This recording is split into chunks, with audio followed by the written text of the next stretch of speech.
रामकृष्ण हरी मंडळी, तर आजच्या ब्लॉग व्हिडिओमध्ये तुमचं सर्वांचं स्वागत आहे। तर मित्रांनो, नांदेड जिल्ह्यातील सर्वाधिक मोठी विहीर ही गुरुद्वाराने खणली आहे। तर या विहिरीला 500 फूट खोल खणायचं आहे। तर ही विहीर आतापर्यंत 150 फूट खोल खणल्या गेलेली आहे। तर या विहिरीला 500 फूट खोल खणण्याचं काम जे आहे गुरुद्वारा करणार आहे। तर किती भला मोठा घेरा घेतला आहे या विहिरीचा तुम्ही व्हिडिओच्या माध्यमातून पाहू शकता। तर मित्रांनो, या विहिरीला 500 फूट खोलण्याचं कारण म्हणजे या विहिरी 400 ते 500 एकर गुरुद्वाराची जमीन भिजण्यासाठी या विहिरीला 500 फूट खोल खणणार आहे। तर मित्रांनो पाहू शकता, या जागे खालून त्या विहिरीमध्ये हायवा जाण्यासाठी यांनी रस्ता पण बनलेला आहे। त्या कड्याच्या खालून जे आहे या विहिरीमध्ये हायवा या वाटेने येऊन या साईडने येऊन हायवा खाली जाऊन माल काढत आहेत। तर मित्रांनो, आशा करतो की तुम्हाला आजचा हा माझा ब्लॉग नक्की आवडेल।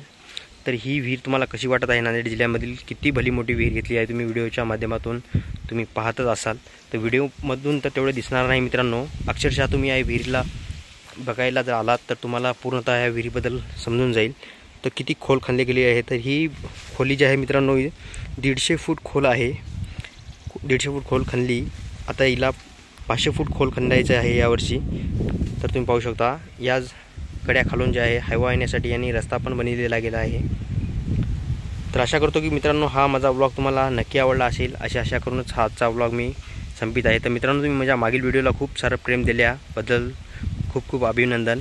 आणि जर तुम्ही आमच्या चॅनलवरती नवीन असाल तर प्लीज आमच्या चॅनलला लाईक करा, शेअर करा आणि सबस्क्राईब करा। साथ ही साथ बेल आयकॉन बटनला प्रेस करा, ताकी असेच नवनवीन व्हिडिओ तुमच्यापर्यंत लवकरात लवकर पोहोचत जातील। तर भेटूया अशाच एका नवीन व्लॉगमध्ये मित्रांनो, तोपर्यंत बाय।